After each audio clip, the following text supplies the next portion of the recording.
Hi, this is Kelly from the COPS team. In this episode, what began as reassurance starts to shift. Louis and Florence began uncovering the reality of their son's struggles.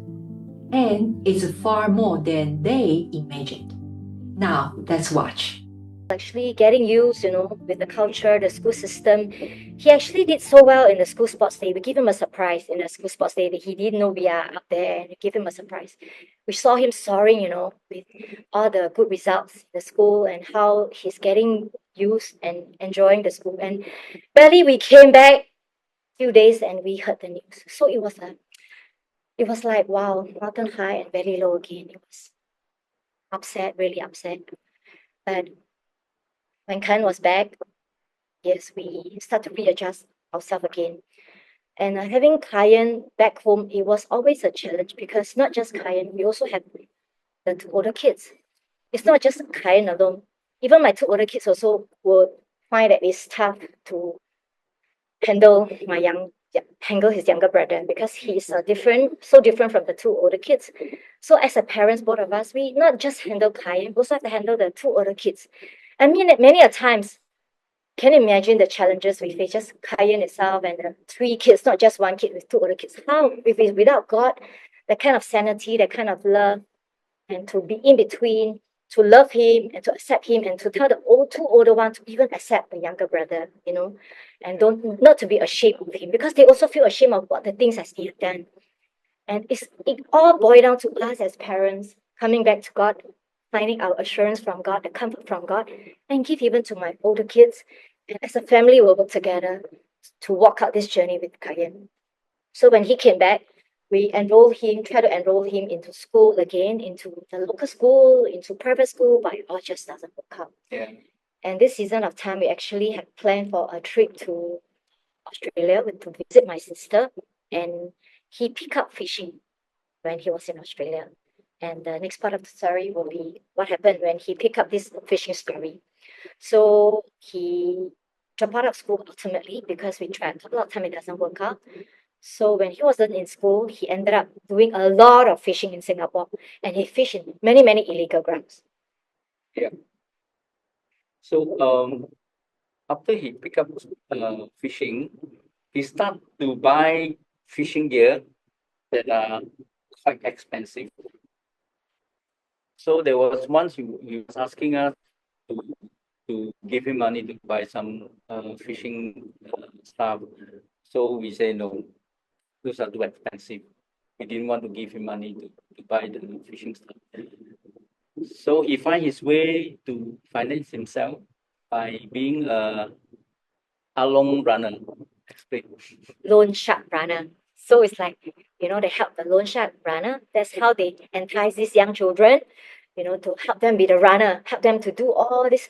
In Singapore, what they do, the along runner, they will engage all these kids to either write on the wall or spray paint on the wall, the loan shark. They are the Illegal. illegal debt collector. So they will harass the those people to pay up, by spraying Words. words Yeah. outside the house, locking the gate, Like, something like that. money, pay money, Yeah. and then to shame those people who lend money and didn't pay. Yeah. So my son and the other friend they are 15. My son was 14 when he's Yeah. back from India, 14. So it was like he was helping to spray the paint, right? The friend was helping to spray the paint, and then Kayan He took was the photo. supposed to take video. Yeah. To show to their employer that they have done the job. Yes. Mm. And then lo and behold, he was caught. Mm. Okay, I missed out a point. After he came back from India, actually a lot of people was asking me, right? Hey, what happened? Didn't you say that he has to go there to study 3 months? It's like I also asked God, yeah, God, what happened? Isn't it? You lead us to go, and what happened? Why only 3 months? And God brought me to a deeper understanding. The verse of what he said from Isaiah 55 verse 8, that God's plans, God's thoughts, God's way is never our plans, our way or thoughts.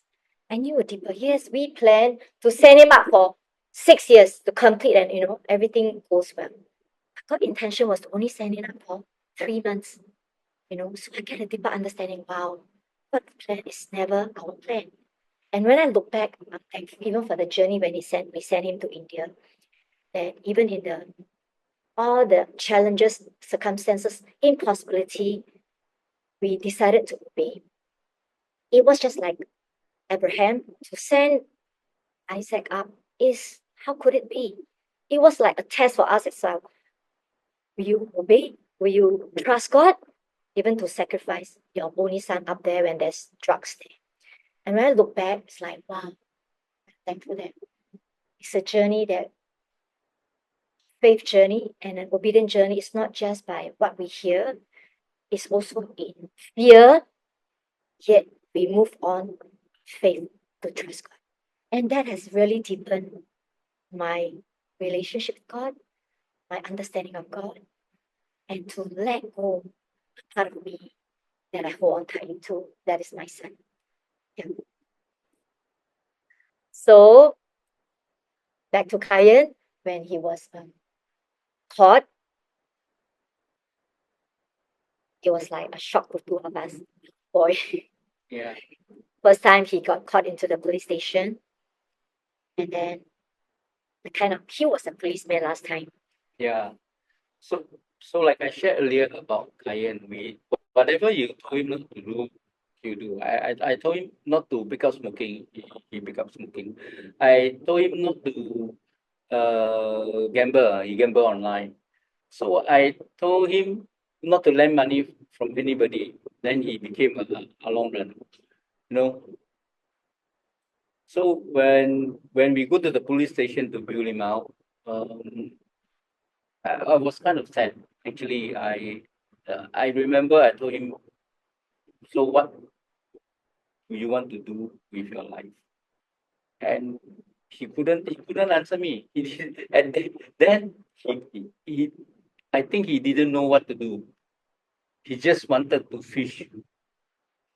And then he even say, if you have given me the money, this will not happen.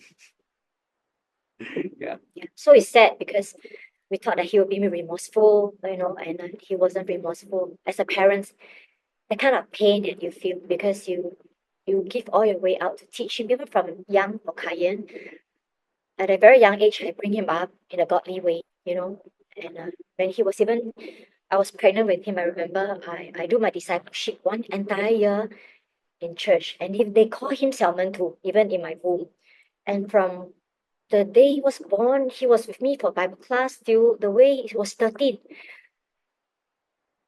All this foundation, like you brought him, and it just saddened me as a mom that I also asked myself, actually, God, what went wrong? I also questioned myself. I brought him up in a godly way, but what went wrong? The more you brought him and the further he went, so I questioned myself many a time. What went wrong in my life? Is there some sin in my life that I've never repented? But in the midst of all that struggle, there's the comfort that it's a journey that God brought us through, that we just have to continue to surrender this child. Even by all our ways, we teach him.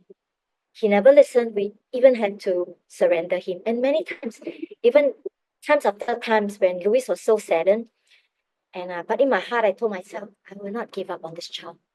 I will never give up. That is a hope because he's a reward. This reward is not what was it, but this is a reward from eternal. I haven't asked Louis, do you give up? Give up means when you don't care about him anymore. Or you give up not because you give up on him, but you give him up. We try not to worry. We try not to hold too tight on what we think we should tell him what to do, but we give him up. So we always encourage one another as we walk on. In Chinese we say we 放手，但是没有放弃。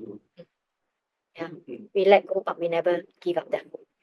So it was a painful journey because we have to go to the police station for the next one whole year.